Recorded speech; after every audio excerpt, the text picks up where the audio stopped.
নমস্কার। ভগবান শ্রী শ্রী রামকৃষ্ণ পরমহংসদেব, পরম আরাধ্যা শ্রী শ্রী মা শারদামণি এবং বীর সন্ন্যাসী স্বামী বিবেকানন্দের রাতুল চরণে আমার ভক্তিপূর্ণ ভূমিষ্ঠ প্রণাম জানিয়ে শুরু করছি ভক্তের দরবার ইউটিউব চ্যানেলের শ্রীরামকৃষ্ণ ভক্তমালিকা পাঠ। আমরা পাঠ করব পরম পূজ্যপাদ শ্রীমৎ স্বামী শারদানন্দ মহারাজজির জীবন কথা। আমি প্রণাম জানাচ্ছি পরম পূজ্যপাদ শ্রীমৎ স্বামী গম্ভীরানন্দ মহারাজজির রাতুল চরণে, যার লেখনীর মাধ্যমে আমরা এই সমস্ত জীবনীগুলো জানতে পাচ্ছি। পরম পূজ্যপাদ শ্রীমৎ স্বামী শারদানন্দ মহারাজ। দক্ষিণেশ্বরে শ্রীরামকৃষ্ণ একদিন পদচারণ করিতে করিতে সহসা এক যুবকের ক্রোড়ে উপবিষ্ট হন এবং কয়েক মুহূর্ত ওইভাবে থাকিয়া উঠিয়া যান। উপস্থিত ভক্তদের ওই বিষয়ে কৌতূহল দর্শনে তিনি বলিয়াছিলেন, দেখলাম ও কতটা ভার সইতে পারবে।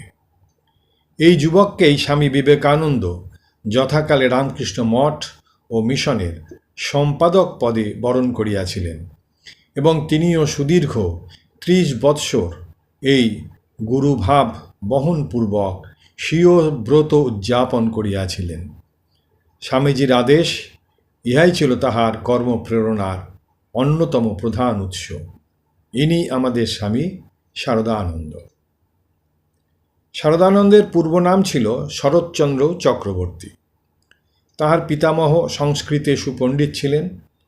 পত্নী বিয়োগের পর তিনি হুগলি জেলার জন্যই জনাই গ্রামে বসতি স্থাপন ও টোল প্রতিষ্ঠা করিয়া বহু অন্তেবাসীকে শিক্ষা দিতে থাকেন।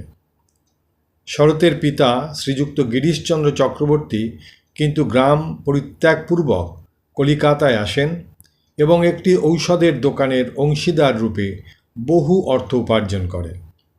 সঙ্গতি সম্পন্ন হইলেও গিরিশচন্দ্র ধার্মিক ও নিষ্ঠাবান ছিলেন এবং কর্তব্যপদে এসে তাহার বহু সময় কাটিলেও নিয়মিত সন্ধ্যা বন্দনা, পূজাপাঠ ও জপধ্যানের ব্যতিক্রম হইত না। মাতা শ্রীযুক্তা নীলমণি দেবীও অনুরূপ ভক্তিমতী ছিলেন।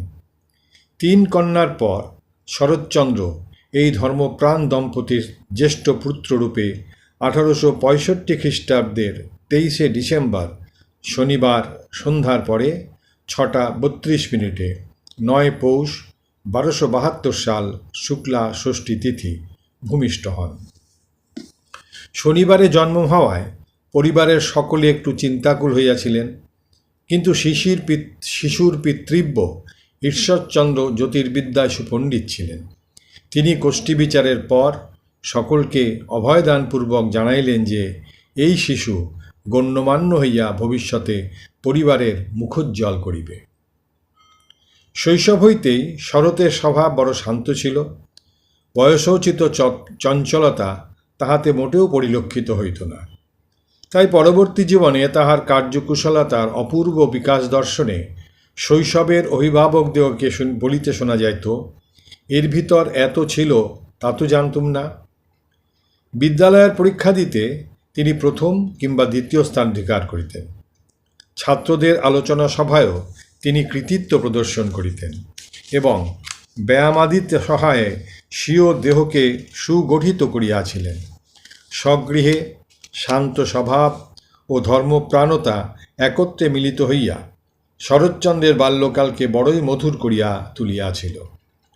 জননী যখন গৃহদেবতার পূজায় ব্যাপৃত থাকিতেন, কিশোর শরৎ তখন পার্শ্বে উপবিষ্ট হইয়া সমস্ত লক্ষ্য করিতেন এবং যথাসময়ে সমবয়স্কদের সহিত ক্রীড়াচ্ছলে উহার পুনরাবৃত্তি করিতেন। এতদ্ব্যতীত দেবদেবীর ক্ষেত্রাদি স্তোত্রাদি তিনি অনর্গল মুখস্থ বলিয়া যাইতে পারিতেন। পূজা পাঠে সন্তানের আগ্রহ দর্শনে স্নেহময়ী জননী তাহাকে পূজার যাবতীয় উপকরণ সংগ্রহ করিয়া দিয়াছিলেন। শরৎ ওই সমস্ত পাইয়া ক্রীড়া ভুলিয়া দেবারাধনায় নিরত হইলেন। অবশেষে 13 বর্ষ বয়ক্রমকালে উপনয়নের পর যখন গৃহদেবতার অর্চনার অধিকার পাইলেন, তখন তিনি অতি আগ্রহ সহকারে বিধিপূর্বক নিয়মিত পূজাপাঠ ও জপ ধ্যানে মগ্ন হইলেন। এই বয়সেই গরিব দুঃখীর জন্য তাহার প্রাণ কাঁদিত এবং পাঠশালায় জলখাবারের পয়সা বাঁচাইয়া তিনি দরিদ্র ছাত্রদিগকে সাহায্য করিতেন। পয়সা এমন কিছু অধিক ছিল না, দিনে 2-4 আনা মাত্র। সৎকার্যে ব্যয়ের আশায় উহা হইতে কিছু কিছু তুলিয়া রাখিতেন এবং কার্যক্ষেত্রে উক্ত অর্থ প্রয়োজনের পক্ষে যথেষ্ট না হইলে অনেক স্থলে নিজের ছাতা কিংবা বস্ত্রাদি বিক্রয় করিতেও কুণ্ঠিত হইতেন না। সেবার স্পৃহাও সমভাবেই জাগ্রত ছিল। একবার এক প্রতিবেশীর গৃহে একটি পরিচারিকা বিসূচিকা রোগে আক্রান্ত হইলে পরিবারের অপর সকলের নিরাপত্তার জন্য গৃহকর্তা উক্ত স্ত্রীলোকটিকে বাড়ির ছাদের এক পার্শ্বে বিনা যত্নে ফেলিয়া রাখিলেন। এই নিদারুণ সংবাদ শরতের কর্ণগোচর হইবা মাত্র তিনি রোগিণীর সেবা শুশ্রূষা ও ঔষধপথ্যাদির যাবতীয় ব্যবস্থা করিলেন, কিন্তু দুর্ভাগ্যক্রমে তাহার জীবন রক্ষা হইল না। নিষ্ঠুর প্রতিবেশী তখনও শবদাহের কোনো ব্যবস্থা করিতেছে না দেখিয়া শরৎচন্দ্র পেশাদার বৈষ্ণবদিগকে ডাকিয়া আনিয়া মৃত সৎকারের সর্বপ্রকার সুবন্দোবস্ত করিয়া দিলেন।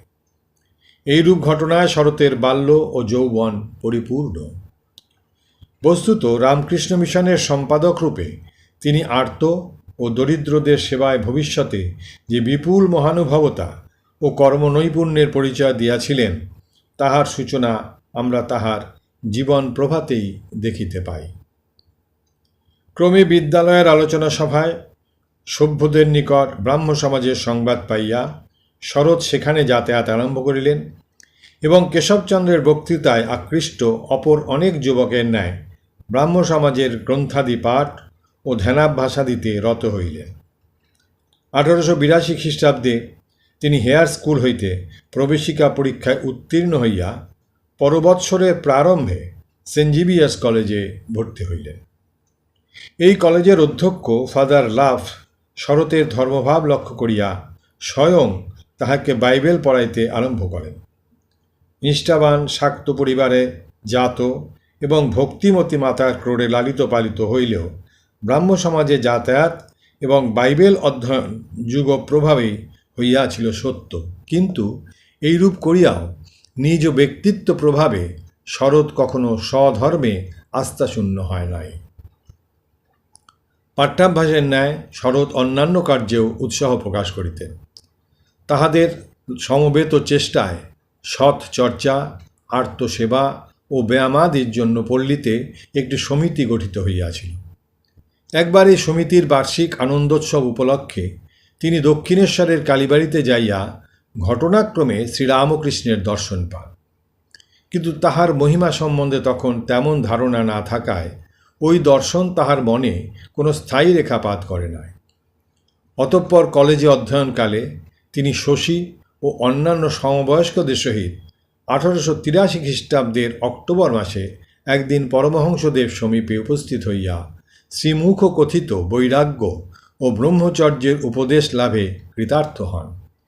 ইহার সবিশেষ বিবরণ রামকৃষ্ণানন্দ প্রসঙ্গে প্রদত্ত হইয়াছে। এই তীব্র বৈরাগ্যের উপদেশ শরৎ ও শশীর ধর্মজীবনে এক অভিনব আলোক সম্পাদ করিল। বিশেষত শ্রীরামকৃষ্ণের সপ্রেম ব্যবহার তাহাদিগকে আরও দৃঢ়রূপে দক্ষিণেশ্বরের দিকে টানিতে লাগিল। দুই ভ্রাতার অবসর একই সময় হইত না বলিয়াই হোক কিংবা একাকী যাইবার জন্য শ্রীরামকৃষ্ণের উপদেশ স্মরণ করিয়াই হোক, অতঃপর দুইজনে পরস্পরের অজ্ঞাতসারে দক্ষিণেশ্বরে যাইতেন। সেন্ট জেভিয়ার্স কলেজ প্রতি বৃহস্পতিবারে বন্ধ থাকিত, সুতরাং বিশেষ প্রতিবন্ধ না ঘটিলে শরৎ ওই দিনই ঠাকুরের নিকট উপস্থিত হইতেন। কোনো কোনো দিন আবার দক্ষিণেশ্বরে থাকিয়াও যাইতেন। তখন গভীর রাত্রে ঠাকুর তাহাকে আগাইয়া দিয়া পঞ্চবটী, বেলতলা বা শ্রী শ্রী ভবতারিণীর নাট মন্দিরে ধ্যান করিতে পাঠাইতেন। একদিন শরৎ নিবেদন করিলেন, কিছুতেই মন স্থির হইতেছে না। ঠাকুর স্বীয় তর্জনীর নখাগ্র দ্বারা শরতের ভ্রুদ্বয় মধ্যে আঘাত করিয়া সেখানে মনকে ধারণ করিতে বলিলেন। অমোঘ বিধানে শীঘ্রই উহা নিবাত নিষ্কম্প দীপশিখার ন্যায় তথায় স্থির হইয়া গেল। অপর একদিন ঠাকুর দক্ষিণেশ্বরে ভক্ত সঙ্গে উপবিষ্ট আছেন। শ্রী শ্রী গণপতি সম্বন্ধে আলোচনা চলিতেছে। ঠাকুর গণেশের চরিত্র, মাতৃভক্তি প্রভৃতি কথার অবতারণপূর্বক উচ্চ প্রশংসা করিতে থাকিলে শরৎ সহসা বলিয়া উঠিলেন, আমি গণেশের চরিত্র পছন্দ করি, তিনিই আমার জীবনের আদর্শ। ঠাকুর অমনি সংশোধন করিয়া বলিলেন, না, তোমার আদর্শ গণেশ নন, তোমার আদর্শ শিব। শিবের গুণরাজি তোমাতে বিদ্যমান। তিনি আরও বলিলেন, নিজেকে সর্বদাই শিব এবং আমাকে শক্তি বলে ভাববে। সাধারণ বুদ্ধি আমাদের পক্ষে এই সমস্ত রহস্যের মনোভেদ করা অসম্ভব। তবে পরবর্তীকালে আমরা দেখিতে পাইব যে সুদীর্ঘ কর্মজীবনে শরৎ যে অদ্ভুত তিতিক্ষা ও সহিষ্ণুতার পরিচয় দিয়াছিলেন, তাহা নীলকণ্ঠ শিবের পক্ষেই সম্ভবপর। গরল পান করিয়াও অম্লান বদনে আশীর্বাদ করা, নিজের সুখ সুবিধা বিসর্জন দিয়াও অপরের সেবায় আত্মনিয়োগ করা শুধু আশুতোষেরই সাধ্যায়ত্ত। আর শরতের সমস্ত শক্তির উৎস ছিলেন শ্রীরামকৃষ্ণ এবং শ্রী শ্রী মা। তিনি ছিলেন তাহাদের শক্তি প্রকাশের অস্বতন্ত্র যন্ত্র। আর একদিনের ঘটনা সম্বন্ধে শরৎচন্দ্র বলিয়াছিলেন, কল্পতরু হওয়ার সময় ছাড়াও ঠাকুর অনেক সময় অনেকের মনোবাঞ্ছা পূর্ণ করেছিলেন।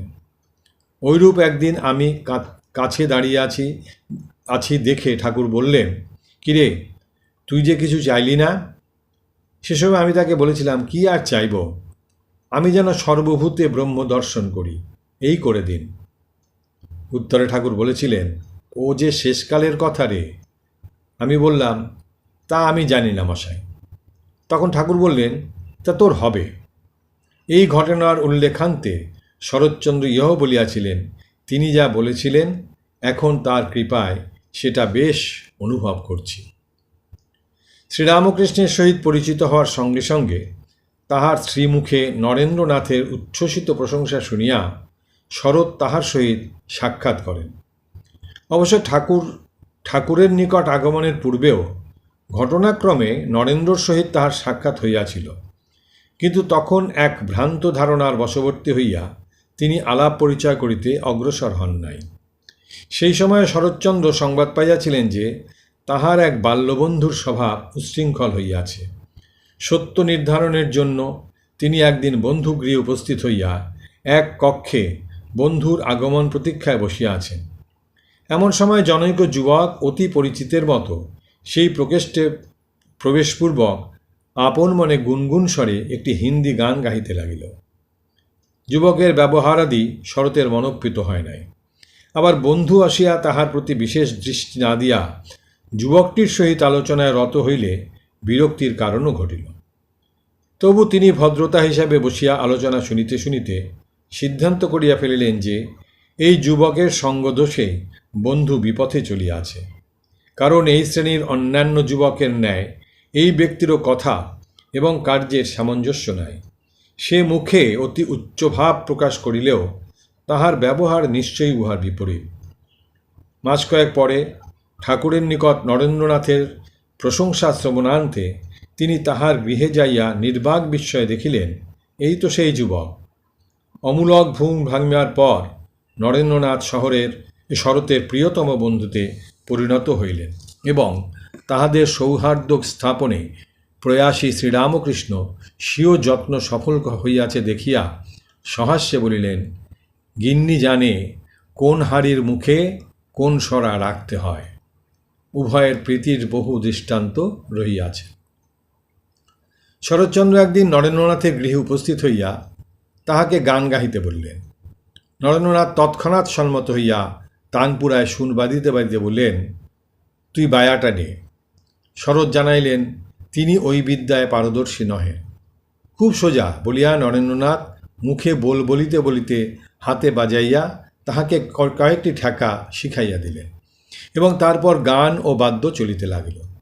শুধু গান অবলম্বনেই যে উভয়ের মিলন হইত তাহা নহে, অনেক ক্ষেত্রে উচ্চ বিষয়ের আলোচনায় তাহারা এতই মগ্ন হইতেন যে স্থান কাল ভুলিয়া যাইতেন।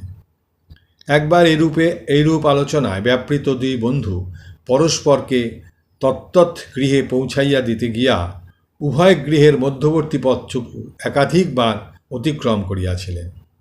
স্বগৃহে পৌঁছিলেও আলোচনা শেষ হয় নাই দেখিয়া নরেন্দ্র শরৎকে লইয়া শরতের গৃহে চলিলেন। আবার অনুরূপভাবে শরৎ স্বগৃহ হইতে নরেন্দ্রকে লইয়া নরেন্দ্র ভবনে চলিলেন। এইরূপ ক্রমাগত কয়েকবার যাতায়াতের পর সেই দিনের ব্যাপার শেষ হইয়াছিল। আর একদিনের একটি আশ্চর্য ঘটনা। তখন 1884 অব্দের শীতকাল। শশী ও শরৎ দ্বিপ্রহরের পূর্বে নরেন্দ্রর গৃহে যাইয়া শ্রীরামকৃষ্ণ প্রসঙ্গে এত মগ্ন হইলেন যে ক্রমে সন্ধ্যা হইয়া গেল। তখন তিনজনে হেদুয়া পুষ্করণীর ধারে বেড়াইতে গেলেন। সেখানেও নরেন্দ্রর সেই চিত্তাকর্ষক কাহিনী চলিতে লাগিল। হঠাৎ ঢং ঢং করিয়া 9টা বাজিল। অগত্যা নরেন্দ্রনাথ তাহাদেহকে বাড়ি পৌঁছাইয়া দিতে চলিলেন। সেখানে গল্পের শেষ নাই। ক্রমে রাত্রি গভীর হইতেছে দেখিয়া শরৎ স্থির করিলেন যে নরেন্দ্রকে জলযোগ করাইয়া দেওয়া উচিত। অনুরোধক্রমে নরেন্দ্র গৃহাভ্যন্তরে চলিলেন, কিন্তু প্রবেশ করিতে না করিতে অকস্মাৎ স্থির হইয়া দাঁড়াইয়া পড়িলেন। এ বাড়ি যে আমি পূর্বেই দেখিয়াছি। এর কোথা দিয়ে কোথা যেতে হয়, কোথায় কোন ঘর আছে, সে সবই যে আমার পরিচিত। কি আশ্চর্য! জলযোগান্তে নরেন্দ্র স্বগৃহে ফিরিলেন। শরৎ শ্রীরামকৃষ্ণের প্রথমে সিদ্ধ ব্যক্তি বা ঈশ্বর জানিত মহাপুরুষ বলিয়া বোধ করিয়াছিলেন, কিন্তু নরেন্দ্রর সহিত এরূপ আলোচনার ফলে তাহাকে অবতার বলিয়া জানিলেন। শুধু তাহাই নহে, নরেন্দ্রর ব্যক্তিগত অনুভূতিগুলি জ্বলন্ত ভাষায় ব্যক্ত হইয়া ক্রমে শাস্ত্রোল্লিখিত রহস্যের দ্বার তাহার নিকট উদ্ঘাটিত হইল। তিনি ভক্তিতে আপ্লুত ও শ্রদ্ধায় নতশির হইলেন। 1885 খ্রিস্টাব্দে FA পরীক্ষা পাশ করার পর শরতের পিতা তাহাকে মেডিকেল কলেজে ভর্তি করিতে চাহিলেন, কিন্তু ঠাকুর ডাক্তার ও উকিলের অন্ন গ্রহণ করিতে পারেন না, এই কথা ভাবিয়া শরৎ সন্দেহাকুল হইলেন। অতঃপর বিশ্বস্ত বন্ধু নরেন্দ্রনাথের পরামর্শে চিকিৎসাবিদ্যা শিক্ষায় অগ্রসর হইলেন। এইভাবে নরেন্দ্রনাথকে শুধু বন্ধু হিসাবে গ্রহণ করিয়াই শরৎ ক্ষান্ত হন নাই। তিনি ক্রমে তাহাকে নেতার আসনও প্রদান করিয়াছিলেন। এমনকি অনেক বিষয়ে তিনি নরেন্দ্রর অনুকরণ করিতেন। স্বামীজীর নিকট সঙ্গীত শিক্ষার ফলে শরৎ তাহার গানের ঢং অনেকটা আয়ত্ত করিয়াছিলেন। শেষ বয়সেও তিনি উহা ভুলেন নাই। ঠাকুরের কাশীপুরে আগমনের পর সেবকের অভাব হইতেছে দেখিয়া শরৎ ওই কার্যে সানন্দে অগ্রসর হইলেন।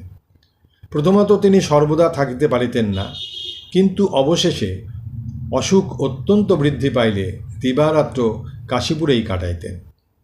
এই সময়ে তাহার জীবনের গতি লক্ষ্য করিয়া তাহার পিতার মনে ভয় সঞ্চার হইল।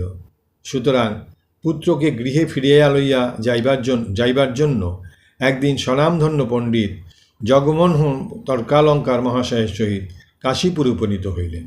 মনে মনে সিদ্ধান্ত করিয়া রাখিলেন, এমন পণ্ডিতের সম্মুখে শ্রীরামকৃষ্ণের অন্তরের দৈন্য উন্মোচিত হইয়া পড়িলে বুদ্ধিমান পুত্র নিজের ভ্রম বুঝিতে পারিয়া সলজ্জভাবে আপনা হইতেই গৃহে ফিরিবে। ঘটনা কিন্তু অন্যরূপ দাঁড়াইল। শ্রীরামকৃষ্ণের আধ্যাত্মিক প্রভাবে মুগ্ধ হইয়া পণ্ডিত গোপনে শরতের পিতাকে জানাইলেন যে পুত্রের ভাগ্যে এই প্রকার গুরুলাভ হওয়া অতি আনন্দের বিষয়। আর একদিন শরতের পিতা শ্রীরামকৃষ্ণকে বলিলেন, আপনি একটু বললেই ও বিয়ে করবে। শরৎচন্দ্র শুনিয়াই বলিলেন, উনি বলিলেই আমি বিয়ে করব কি না? যা কর্তব্য মনে করেছি উনি বললেও তার অন্যথা হবে না। শুনিয়া ঠাকুর সহাস্যে বলিলেন, শুনেছ ও কি বলে? আমি আর কি বলবো। ক্রমে 1886 খ্রিস্টাব্দের 1 জানুয়ারি আসিল। সেদিন কল্পতরু হইয়া ঠাকুর অর্ধবাহ্য দশায় সমবেত ভক্তবৃন্দের মধ্যে যে যাহা চাহিতেছে তাহাই অকাতরে দান করিতেছেন। উদ্যানপথে এই অলৌকিক লীলা চলিতেছে। এদিকে দ্বিতলে লাটু ও শরৎ অবকাশ বুঝিয়া ঠাকুরের শয্যাদি রৌদ্রে দিয়া ঘরখানি সংস্কারে নিযুক্ত আছেন। তাহারা দ্বিতলের ছাদ হইতে ভক্তদের আনন্দধ্বনি শুনলেন, মত্তপ্রায় তাহাদের আচরণও কিঞ্চিত লক্ষ্য করিলেন, কিন্তু অর্ধ নিষ্পন্ন হাতের কাজ ফেলিয়া গেলে ঠাকুরের অসুবিধা হইবে ভাবিয়া মনঃশক্তি প্রভাবে ঘটনাস্থলে উপস্থিত হওয়ার অদম্য বাসনা রোধ করিলেন। পরে শরৎকে অনুপস্থিতির কারণ জিজ্ঞাসা করিলে তিনি প্রথমে প্রকৃতিসুলভ সংকোচবশত উত্তর দিতেন, তখন যে ঠাকুরের বিছানাপত্র রোদে দিচ্ছিলাম, কখন তিনি উঠে আসবেন তাড়াতাড়ি বিছানা করতে হবে। প্রশ্নকর্তার ঔৎসুক্য ইহাতেও না থামিলে বলিতেন, পাবার ইচ্ছা তো মনে আসেনি, তাছাড়া তিনি যে আমাদেরই ছিলেন বলিতে তাহার বদনখানি আবেগে আরক্তিম হইয়া উঠিত। ঠাকুর কখনো কখনো স্বীয় সন্তানদিগকে ভিক্ষায় পাঠাইতেন। প্রথম ভিক্ষার দিনের কথা শরৎচন্দ্র সকৌতুকে এইভাবে বর্ণনা করিতেন, আমি এক ছোট গ্রামের ভিতর গিয়ে নারায়ণ হরি বলে একটা বাড়ির সামনে দাঁড়ালুম। ডাক শুনে একজন বয়স্কা রমণী বেরিয়ে এলেন। এমন সুস্থ দেহ ভদ্রলোকের ছেলেকে ভিক্ষা করতে দেখে তিনি ঘৃণার সহিত বলে উঠলেন, এমন গতর রয়েছে, ভিক্ষা করে খাচ্ছ কেন? ট্রামের কন্ডাক্টারি করিতে পারো না? এই বলে দরজা বন্ধ করিয়া দিলেন। ঠাকুরের মহাসমাধির পর তিনি গৃহে প্রত্যাবর্তনপূর্বক অভিভাবকের আদেশে পুনর্বার অধ্যয়নে মন দিলেন। পিতা ভাবিলেন, এরূপে পুত্রের মন গৃহেই আবদ্ধ রাখিবেন। কিন্তু বরাহনগরের মঠ স্থাপনের পরে নরেন্দ্রাদি মধ্যে মধ্যে তাহাদের গৃহে আসিয়া প্রাণস্পর্শী ভাষায় ত্যাগ বৈরাগ্যের কথা শুনাইতে এবং স্মরণ করাইয়া দিতে লাগিলেন যে ঠাকুর তাহার সন্তানদের নিকট অনেক কিছু আশা করেন। পিতার শাসনে থাকিয়া শরৎ রুদ্ধদ্বার গৃহে অধ্যয়নে বসিতেন, কিন্তু নরেন্দ্রের করাঘাতে সে দ্বার উদ্ঘাটিত হইত। এইরূপে নরেন্দ্রর প্রেরণায় শরতের বরাহনগর মঠে যাতায়াত আরম্ভ হইলে পিতা প্রথমে অনুনয় বিনয় করিলেন, কিন্তু উহা ফলপ্রদ না হওয়ায় তাহাকে গৃহে আবদ্ধ করিয়া দরজায় চাবি দিলেন। এইভাবে তাহাকে অধিক দিন কাটাইতে হয় নাই, কারণ একটি ছোট ভাই পিতার অজ্ঞাতসারে দ্বার খুলিয়া দিল এবং মুক্তি পাইয়াই তিনি পূর্ববৎ চলিতে লাগিলেন। অতঃপর যথাকালে তিনি সন্ন্যাস অবলম্বনপূর্বক শারদানন্দ নামে পরিচিত হইলে এবং গৃহের সহিত সর্বপ্রকার সম্বন্ধ পরিত্যাগ করিলে পিতামাতা বুঝিলেন যে আর পুত্রের উপর অভিমান করা বৃথা, বরং এক্ষণে তাহার ধর্মপথের সমস্ত কণ্টক দূর করার জন্য তাহাকে সর্বান্তঃকরণে আশীর্বাদ করাই যুক্তিযুক্ত। অতএব তাহারা একদিন বরাহনগরে আগমনপূর্বক তাহাকে জানাইয়া গেলেন যে আর তাহাদের মনে কোনো খেদ নাই, তাহারা তাহার নবজীবনে সর্বাঙ্গীন উন্নতি কামনা করেন। বরাহনগরে স্বামী শারদানন্দ অপর তপস্বীদেরই ন্যায় সাধনায় নিমগ্ন হইয়াছিলেন। দিনে তিনি সকলের সহিত আধ্যাত্মিক আলোচনায় যোগ দিতেন, আর গভীর নিশীথে কোনোদিন স্বামীজির সহিত, কোনোদিন বা একাকী কাশীপুর শ্মশানে কিংবা দক্ষিণেশ্বর পঞ্চবটিতে ধ্যান জপে রত হইতে। এইরূপে কত রাত্রি যে তিনি অনিদ্রায় কাটাইয়া অপরের অজ্ঞাতসারে বরাহনগর প্রত্যাবর্তনপূর্বক দৈনন্দিন কার্যে যোগদান করিয়াছেন তাহা কে বলিতে পারে। একদিকে নিষ্ঠাপূর্বক গভীর ধ্যান এবং অপরদিকে আশ্রমের যাবতীয় কার্য যথাবিহিত সম্পাদন, ইহা অল্প লোকের পক্ষেই সম্ভবপর। আবার গুরুভ্রাতাদের কারও অসুখ হইলে কোমল স্বভাব শরৎ মহারাজ সহানুভূতি ও সেবাপরায়ণতা লইয়া তাহার রোগশয্যা পার্শ্বে উপস্থিত হইতেন।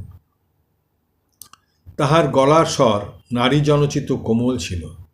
তিনি যখন গান গাহিতেন তখন দূর হইতে সহসা বামাকণ্ঠ বলিয়া ভ্রম হইত। একদা রাত্রে তিনি বরাহনগর মঠে সুকণ্ঠে গান ধরিয়াছেন। এমন সময় পল্লীর কেহ কেহ স্থির করিলেন যে মঠে নিশ্চয়ই নারীর আগমন হইয়াছে। এহেন কঠিন সত্য আবিষ্কার করিয়া মঠের ভণ্ড সন্ন্যাসীদিগকে সমুচিত শিক্ষা দিবার মানসে তাহারা সেদিকে অগ্রসর হইলেন ও বহির্দ্বার রুদ্ধ থাকায় উল্লম্ঘনপূর্বক প্রাচীর উল্লঙ্ঘন করিলেন। কিন্তু সঙ্গীত সভায় উপস্থিত হইয়া যাহা দেখিলেন তাহাতে তাহারা লজ্জায় অধবদন হইলেন। অবশেষে নিজেদের ত্রুটি স্বীকারপূর্বক তাহারা সাধুদের নিকট ক্ষমা প্রার্থনা করিলেন। শরৎ মহারাজের স্তোত্রাদি পাঠও বিশেষ চিত্তাকর্ষক ছিল। তিনি যখন বিশুদ্ধ উচ্চারণসহ সুকণ্ঠে চণ্ডীপাঠ করিতেন, তখন শ্রোতৃবৃন্দের মন শতই ভক্তিরসে আপ্লুত হইত। অতঃপর তাহার অন্তরে তীর্থ ভ্রমণের আহ্বান ধ্বনিত হওয়ায় 1887 অব্দের মার্চ মাসে শ্রী শ্রী ঠাকুরের জন্মোৎসবান্তে তিনি স্বামী প্রেমানন্দ ও অবেদানন্দের সহিত পদব্রজে নীলাচলে যান। সেখানে কয়েক মাস তপস্যা করিয়া তিনি বরাহনগরে ফিরিলেন এবং স্বল্প বিশ্রামান্তে উত্তর ভারতাভিমুখে যাত্রা করিলেন। তিনি গয়া, কাশী, অযোধ্যা প্রভৃতি তীর্থস্থান দর্শনান্তে 1889 খ্রিস্টাব্দের ডিসেম্বরের শেষে সান্যাল মহাশয়ের সহিত হরিদ্বার হইয়া হিমালয়ের পাদদেশে পবিত্র তপভূমি ঋষিকেশে উপস্থিত হইলেন এবং অনুকূল স্থান পাইয়া ভিক্ষাবৃত্তি অবলম্বনে সাধনায় নিমগ্ন হইলেন। ইহারই এককালে স্বামী তুরীয়ানন্দের সহিত তিনি দুর্গম তীর্থ নীলকণ্ঠেশ্বর দেখিতে যান। ফিরিবার সময় অন্ধকারে পথভ্রষ্ট হইয়া তাহারা সাতিশয় চিন্তাকুল হইলেন, কারণ জনমানবহীন সাপোচবহুল এই পার্বত্য অরণ্যে প্রতিপদে জীবন সংশয়। অবশেষে স্বামী শারদানন্দ বলিলেন যে একসঙ্গে মৃত্যুর মুখে আগাইয়া যাওয়া অপেক্ষা প্রত্যেকে ভিন্ন পথে যাইয়া প্রাণ রক্ষার চেষ্টা করা অধিক যুক্তিসঙ্গত। তদনুসারে চলিয়া তুরীয়ানন্দজি দৈবক্রমে এক নির্জন আশ্রমে স্থান পাইলেন। রাত্রে শারদানন্দের খোঁজ করা সম্ভব না হওয়ায় প্রভাতে আশ্রয়দাতার সহিত তাহার অন্বেষণে বাহির হইয়া তিনি দেখেন শারদানন্দজি দূরে এক অত্যুচ্চ শিলাপৃষ্ঠে ধ্যানমগ্ন। ঐরূপ করার কারণ সম্বন্ধে জিজ্ঞাসিত হইয়া তিনি বলিলেন, মৃত্যু যেখানে নিশ্চিত সেখানে ত্রস্ত না হয়ে ভগবানের নাম করতে করতে মরাই উচিত। পরবৎসর 1890 বৈশাখ মাসে স্বামী শারদানন্দ, তুরীয়ানন্দ ও সান্যাল মহাশয় একত্রে গঙ্গোত্রী এবং কেদারনাথ ও বদ্রীনাথ দর্শনে যাত্রা করিলেন। তখন পাহাড়ে দুর্ভিক্ষ হওয়ায় সরকার বাহাদুর সদর রাস্তায় পাহারা বসাইয়া যাত্রীদিগকে ওই অঞ্চলে যাইতে নিষেধ করিতেছিলেন। শারদানন্দ প্রভৃতির কিন্তু তীর্থ দর্শনের আকাঙ্ক্ষা অতি প্রবল। নিঃস্বহায় সন্ন্যাসীর ভাগ্যে এইরূপে সুযোগ সর্বদা উপস্থিত হয় না। সুতরাং তাহারা সদর রাস্তা পরিত্যাগপূর্বক মুন্ডুরি হইয়া নগ্নপথে বনপথে অগ্রসর হইলেন। তখনকার দিনে পদব্রজে হিমালয় ভ্রমণ অধিকতর কষ্টসাধ্য ছিল। সব সময় আহারাদিও পাওয়া যাইত না। বিবিধ প্রাকৃতিক সৌন্দর্য চিত্তহারী হইলেও সাপদ দূষিত ও বিপদসংকুল জনবিরল পথে চলিতে অনভ্যস্ত নবীন সন্ন্যাসীরা প্রতি পদে বহু কষ্ট সহ্য করিতে করিতে ক্রমে গঙ্গোত্রীতে উপনীত হইলেন এবং হিন্দুর এই বহু প্রার্থিত দুর্গম তীর্থশরীরে অবগাহন ও মন্দিরে দেবীকে দর্শন করিয়া পথক্লেশ সার্থক মনে করিলেন। গঙ্গোত্রী হইতে কেদার যাইবার উদ্দেশ্যে তাহারা পুনর্বার বনপথে চলিয়া ভাটোয়ারি গ্রামের প্রান্তে উপস্থিত হইলেন এবং সেখান হইতে এক দুর্গম ও নির্জন পাকদণ্ডী ধরিয়া অগ্রসর হইলেন। সে পথে প্রথম দিন ভিক্ষায় নির্গত হইয়া তাহারা রিক্ত হস্তে ফিরিলেন, কারণ গ্রাম জনমানব শূন্য। দ্বিতীয় দিনও অপর এক গ্রামে ঐরূপ ঘটিল।